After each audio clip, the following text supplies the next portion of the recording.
Selena Supreme here, and I am back with good old coffee, or as my grandma says, cuppy.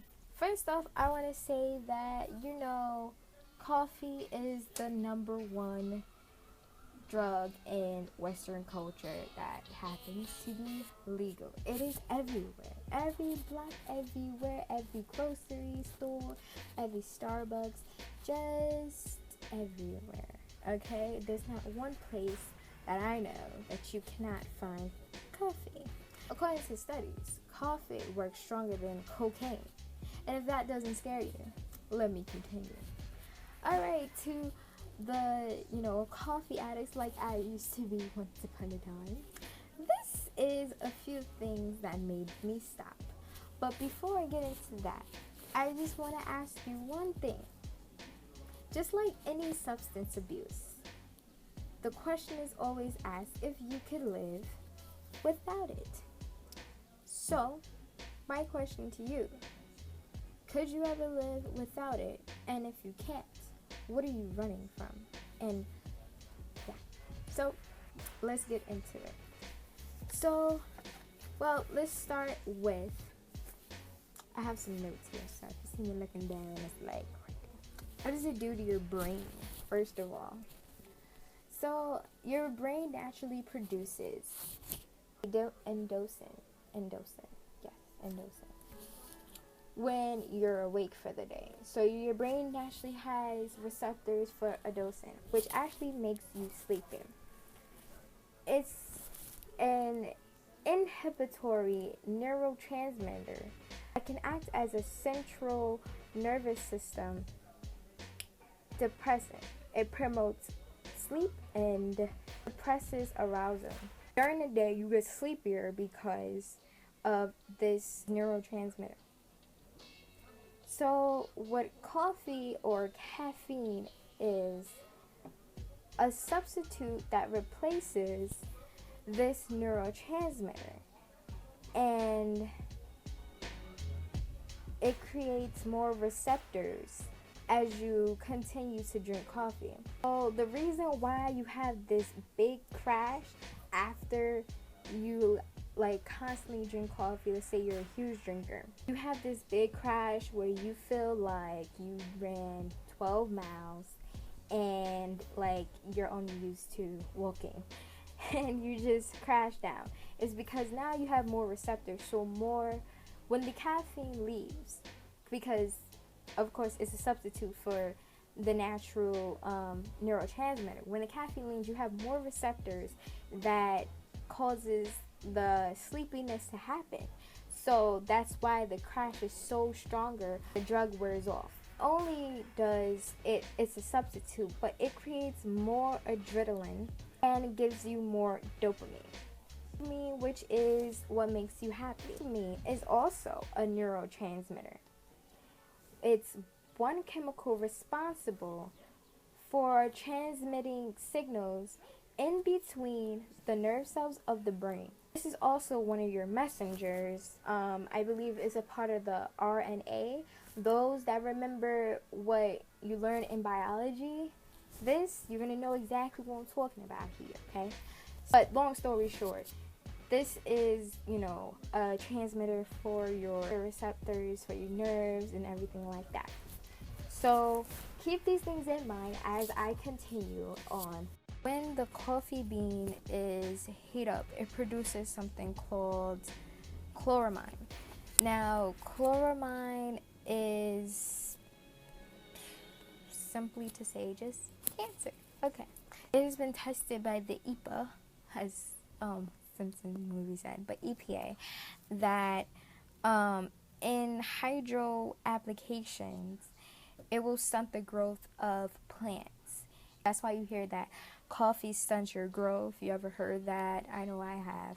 Oh, and something else about endorphin is that it also helps your blood circulation. These are the problems that this cancerous thing that is in the coffee does to you. So if you have a weak immune system, it's only going to make it worse. It is not good for people with weaker immune systems, and it'll weaken your immune system. It also will damage your respiratory system. So it'll cause things like asthma, a sinus congestion, and many other things to do with your respiratory system. This thing, chloramine, damages your mucous membrane.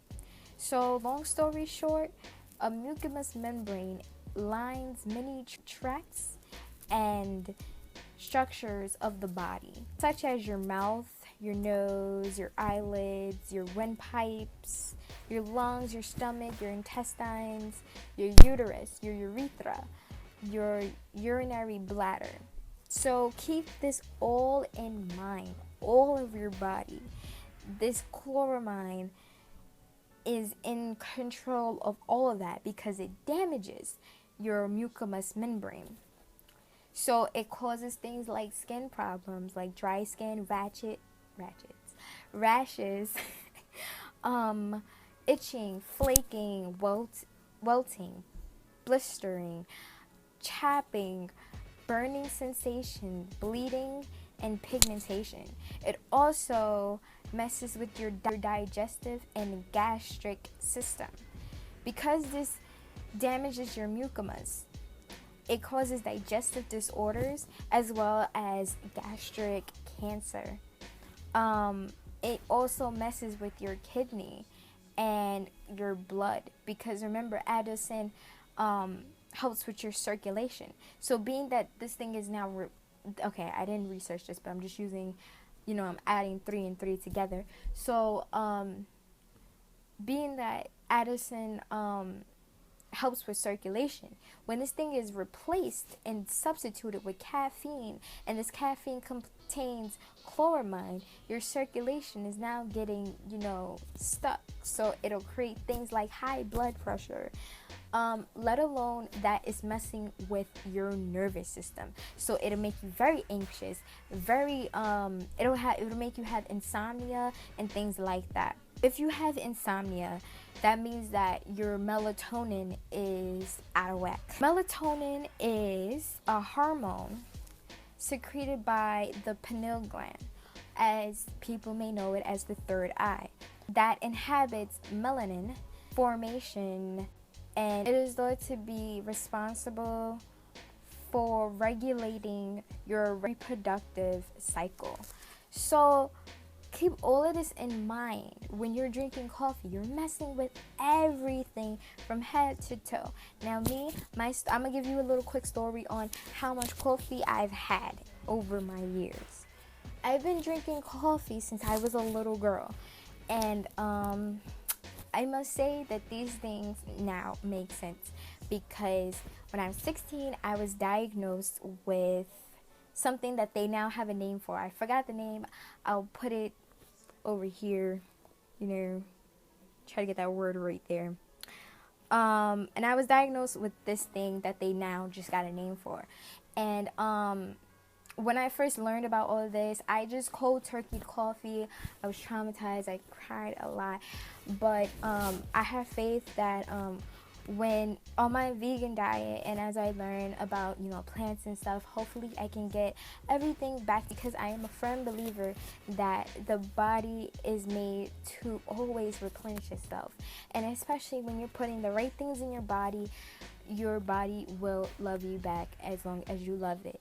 So I will keep you guys updated on how my journey goes with this, because I'm pretty sure there's other people with these things, and it might not be from caffeine. It could be from other things, but mine was probably caffeine, because I was drinking it since I was like 5, because I was like around people who always drank coffee. So I was like, I want coffee too, and I wasn't really told no.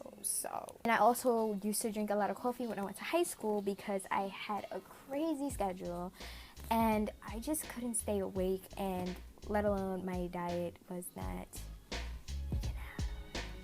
I don't even know how to survive. So remember that the body is amazing, and I always had faith that there's a way, because there's a way to cure everything, and I'm a firm believer in that. And I really hope that this helps people, and don't forget to comment, like, subscribe, do your thing.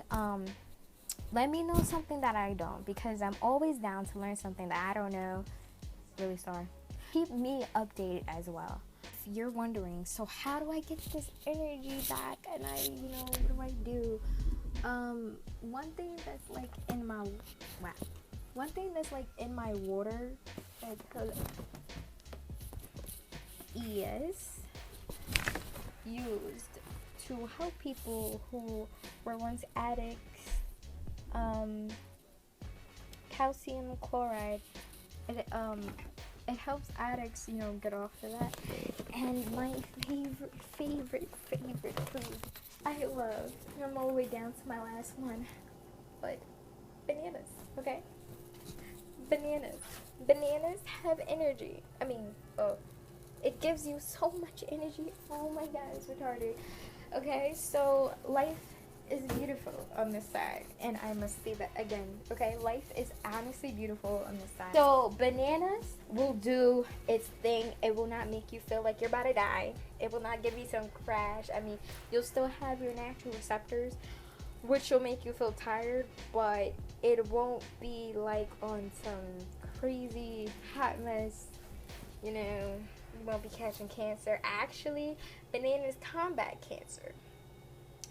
So yeah, there's always a way. Word is bond. One love. Peace.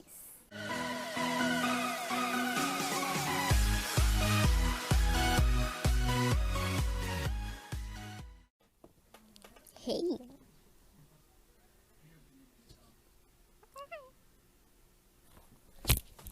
Life.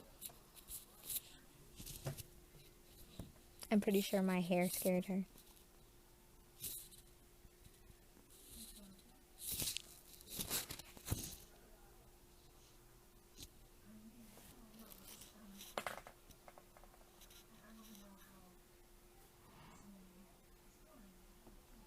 Yeah, I don't like that. Okay. Alright.